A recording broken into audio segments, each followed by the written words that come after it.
go. I'm out here with my walking stick. I don't think it goes any further than that. That's good enough.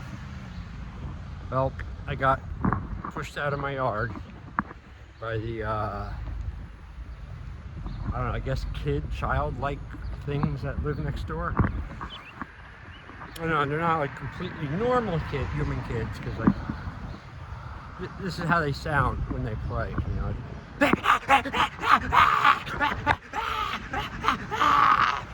That's basically what they sound, both of them sound like. We're like, I think that means like I'm thirsty, I need water. And then they have, oh, one other noise, the shriek. That's when like the one little monster like tries to eat like a battery or a rock, or you know, or he was chewing on the grill before I saw him, and they pulled him off. And it's like, I swear they have people outside or some kind of monitoring system on me, that whenever I come out, whether I go out the back door, the front, if I scale down the window in my room in the second floor, or tunnel my way out into the yard somewhere and pop up, they're ready. They're either out there, not even 15, 20 feet across their property line to where my area is, sitting, of course. That's all they do. The adults, they just sit. And they let the kids loose. You know, I guess like exercise, like you do with animals, dogs or something, they just let them loose. And they sit. And they talk. And it's all, like I said, not 20, 30 feet from my training area, as well as my room, my bedroom window. I used to yell at them years ago, a little bit, you know, shut up! It's not. I try not to do that no more. Trying not to yell at people I don't know anymore. So, but what does one do when one gets crowded out, pushed around, pushed away, pushed out of their own area because of the ignorance, the stupidity, ignorance and stupidity that so many are so eager and happy to leave at somebody else's feet to clean up and do. They let their stupidity and ignorance waste the time of others. This I don't have any really tolerance for. You know, I really don't. You know? But I'm trying to be better, trying to be a better person. Don't react to whiplash at people so fast, even when they are clearly in the fucking wrong. You know? I mean, I know that everyone's supposed to be doing their best, you know? And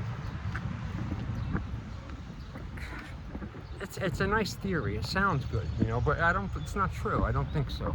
I don't think everyone does their best at all. I think a very small few percentage of people do their best. And they are, you know, the target for the many, many other thousands more per one of the sideline sitters. People spend life on the sideline, and their, I guess, entertainment, their whole content of life, you know, is nothing generated from themselves. Nothing. They have no creativity. They have no inner fortitude to push through or anything like that. You know, it's far too hard. So what they do is they just get fat until they die, you know, fat and weak and stupid and ignorant until they die. Sadly, most people.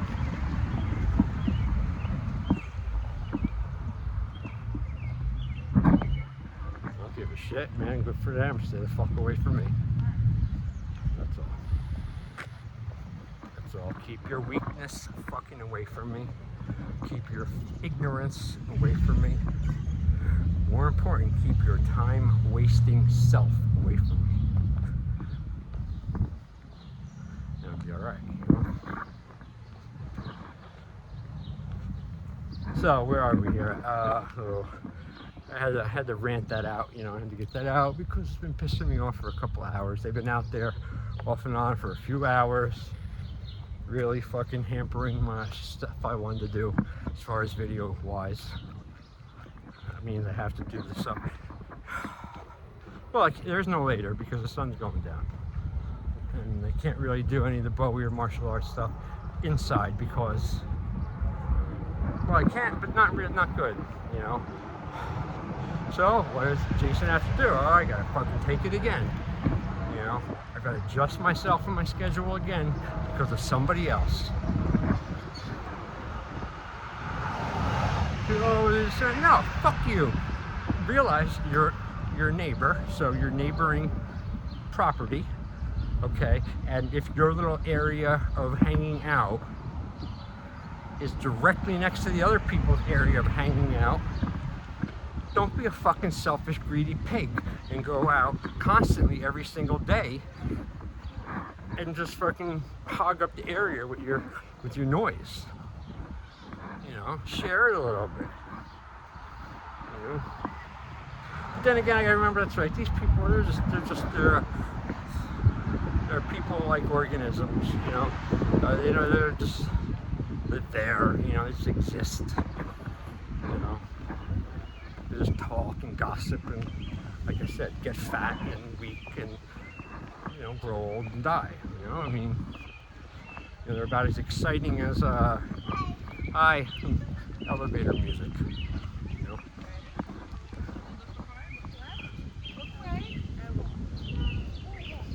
So all right, yeah. Where am I? It's Monday, and it is 18:45 hours, and I'm going for a little walk here. Like I said, wasn't planning on it. I was planning on doing this vlog outside in the back there, my yard, but we went over that already. But I like to see how I didn't take a defeat and take it and stop and fold. No, never. Automatic. It's built into me. No matter what happens, I adapt, I improvise, I overcome. A lot of times too, you have to do that in your mind with shit. It's not all physical. You gotta adapt a new mental strategy, improvise it, and overcome. Do not accept defeat. Do not accept mediocrity. Do not accept bullshit. Do not accept somebody crowding you and stepping over the personal boundaries that you should have, And that's another thing people don't have. So many adults have zero sense of self as far as like their area, arms stretched around you, they'll let anybody walk right up on them and talk or get close to them and invade their space without saying something. That's don't do that. No. Very first lesson I remember I learned July 2nd, 1991. Ninja University, Infinite School of Martial Arts, my first day. The teacher came out and he opened up his arms like this, like real wide. And then he like spun them, like so, like circle around you. It's your arm's length. And he said, okay, first, this is your space. That space is your arm length. This is your space. Anybody comes past there in it, you don't want them to, you fuck them up. Instantly, no questions, no fucking, no, am I in the right? No, yes they are. They have invaded now your personal space. They've gotten that close without your, allowing it. They're intruders, they get hit. Deal with it later after it. It's like shooting first, ask questions later. Hit them first. No hesitation. No worry about getting in trouble or anything. No, you have to send a message to not only the motherfucker who's doing that, but you also have to send a message to everyone else around who sees it and knows. And then I'll also get around verbally too. You know, Romer would be like, I'm gonna start walking back across the street. That's field over here. Romer would be like, you know, don't fuck with him or her because she'll fuck you up. You know. And this is not glorifying violence. This is not, you know, looking for trouble. Hardly. This is defending, self-defense. Everyone has a right to their safety. And, well, not everyone. There's a few rodent people in the world, probably actually a lot, that don't deserve any kind of space. They only deserve the harshest, cruelest torture, both of mind and body and soul, for as long as humanly possible, and do it again and again and again. Some people need that. Very few, but anyway.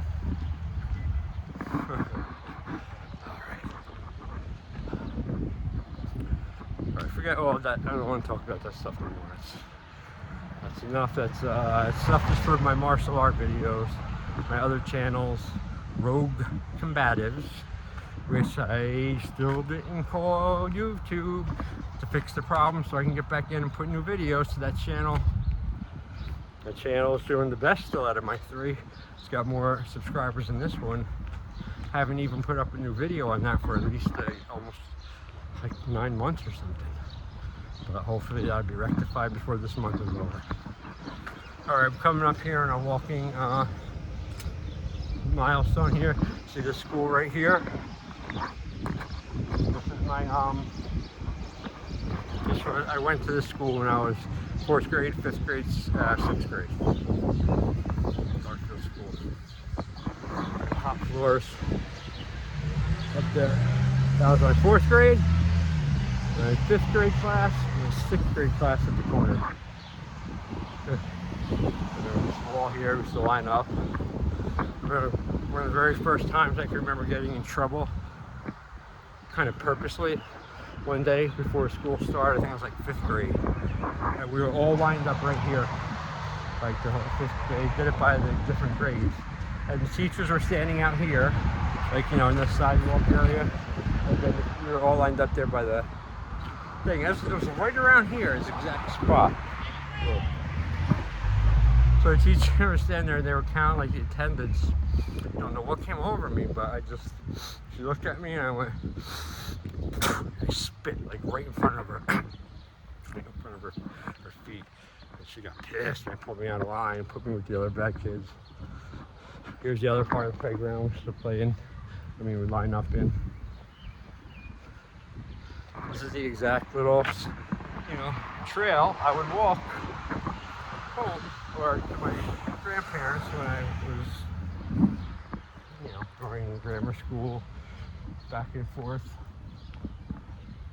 living in different places. But we walked this a lot. But, you know, it's a straight walk to Bell Grove. Anyway, want to match with anyone? Let's had a great Father's Day, even though it was Father's pre-day. I celebrated it Saturday with my daughters. I went down to Tom's River, had a great time. They're doing really good. I love them very much. My older daughter just bought herself a brand new car, Subaru something Sport, and she did it on her own without a cosigner. Yes, I'm so proud of her. I haven't ever been able to do that yet. But so proud of her, so happy. And my younger one is doing so great too. 15, driving. What the hell was that? So I did that on Saturday. It was fun. Well, it was very nerve-wracking, you know, going there. What a fucking experience that was. Holy shit. I was, you know, sometimes I could be a little daydreamy, you know, I could be a little, you know, I don't know, like a blank in my head or something. You know, it happens driving a lot, so I just daydream and I think of my things and, oh, I missed the exit or whatever. So when I was leaving to go down to Tom's River, about 100 miles from here, I borrowed my aunt's car because my truck is you know, it's great, but it's, you know, big. The Hemi, it's a lot of gas. You know, like $100 for the day would be probably. So, and you know, it's not as comfortable either driving the girls around in. So I took her Honda, and she told me, "So don't, you know, better put gas in it because it's low." She's like, "All right, yeah." Back in my getting ready. Saturday. Driving, everything's going great. I'm like, wow, this is rare. You know, I'm catching red lights that are green, making good time. Sun's out. It's nice, not too hot. There's no traffic. Fucking cruising here, man. I'm gonna get down there good time. About half an hour. I look up ahead, and all of a sudden, as usual, the red in the fucking thing, traffic, full stop. Whoa. All right. And that was the first time since I got in the turnpike that I looked at my gauges. And I forgot about the gas. And that motherfucker was empty. I mean, it was pinned. You know how they have like the little E in the little light, but it's like an eighth of a tank, really more? Not this. This was pinned. Oh, stress started there. I went from calm, cool, collected, you know, nice and stable to stress, because what I saw was I was in the middle of the, you know, the parkway going down the shore. I saw this possibility, this one timeline unfold. I run out of gas because I'm an idiot. I cruise to the side of the road by the trees and nothing else there. And then I have to call AAA or something for gas, and who knows how fucking long that's gonna take, and I'm just gonna explode if that happens. Ruining my day with my girls, it's hard to coordinate in the first place. So I was really stressed about that, like every second. And now I'm in traffic. So I'm in traffic, stop and go traffic for about 25 more minutes. All right, and I'm really getting unraveled, you know. I'm screaming every now and then, punching the seat, you know, just act like a real nut. But I was getting really super stressed out over it, you know. And I'd drive real fast, and then I'd stop, you know, take my foot off the gas and roll as far as I could. In traffic, I was so furious because I those stupid mistakes. All right, I'm praying to God, please, and He got me. I knew it. You know, I made it to the next Food and Fuel, which was in Monmouth County. There's another little thing there in the Food and Fuel. So I pull up. I'm so happy, you know. Well, I was going a little crazy out of my mind. Pull up, going to the gas pump. Thank God. I like basically explode out of the car because I don't like driving in cars. It's too small for me. I feel, ugh. And then if craziness happens, I'm even more explosive. So I just had to stretch and everything, you know. So I explode out of the car, rip my shirt off, sweating, not breathing. I noticed the motorcycles are on the right hand side of me. I didn't pay attention much to the motorcycles, you know. And then I look closer. Holy shit! It's like about 100 pagans there, you know, or maybe more. All, you know, on bikes and shit. I was like, wow, that's intense, man. You know, that's intense. Really intense, you know. I rarely see the one or two of those guys maybe ever before in my life just driving. Never a whole bunch of them, you know, like that. So that was really weird. Nothing happened, nothing, you know. They didn't obviously beat me up or kill me or something, take me, you know. Actually talked to one of them came over and asked me something about directions. You know, told them, you know, I wasn't a dick, but not dumb. So that happened, and then after that, I had gas, it was calmer. I made it all the way down through Tom's River, got me girls, and had a great day. Then we came back, and I came back. I got back from about 10 or something like that, 11, and it was all right, you know. spent yesterday, Father's Day itself, by myself all day long. But it was cool. So I raised all my kids and we set that up yesterday. And it was really very nice, very quiet, calm, peaceful. You know, you have to do a lot of things, you know, I want to do for as long as I want to do them, you know, without making anyone feel like, you know, bored or anything waiting for me. Get those things out of the way. I also thought of something gigantically, life-changingly huge. Good, positive. I'm not going to say anything until it's confirmed, but I thought of it actually today, about 2 hours ago. It just put something together. I was like, oh my god. Oh, the other thing, I got my glasses here. I got reconnected with the best pair of shades I ever had in my first life when I was younger, something like 25 or 26. These are Gargoyles Helios. Came out in the early 90s. I had a pair back then, or like 250, almost 300 back then. Made in Italy. The best fucking sunglasses I've ever had. I mean, they stay on my face. They don't fog up. It's just perfect. And, you know, I just took a shot the other day on eBay. I was like, oh, I'll just put it in and see what happens. An original pair I'm wearing, came up. Perfect. You know, used, but they're in great shape. It's an auction. I won the auction, of course. And now I'm happier. Happy. I mean, my other glasses are cool, the Oakleys, but the nose piece thing came up, those rubber things, it slides off my face all the time, very annoying. So that's that. So this could conclude my little walk there because of my gracious fucking shithead neighbors over there. You hear them?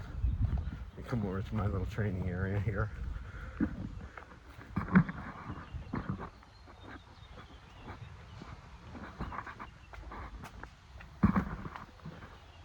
See what I mean? Right there. We're gonna put stuff up there and put barriers so there's some kind of privacy, you know?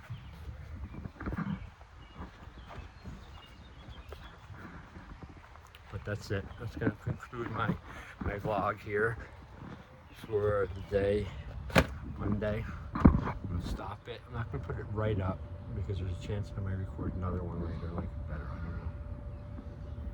But that's good for now. Thanks, over and out.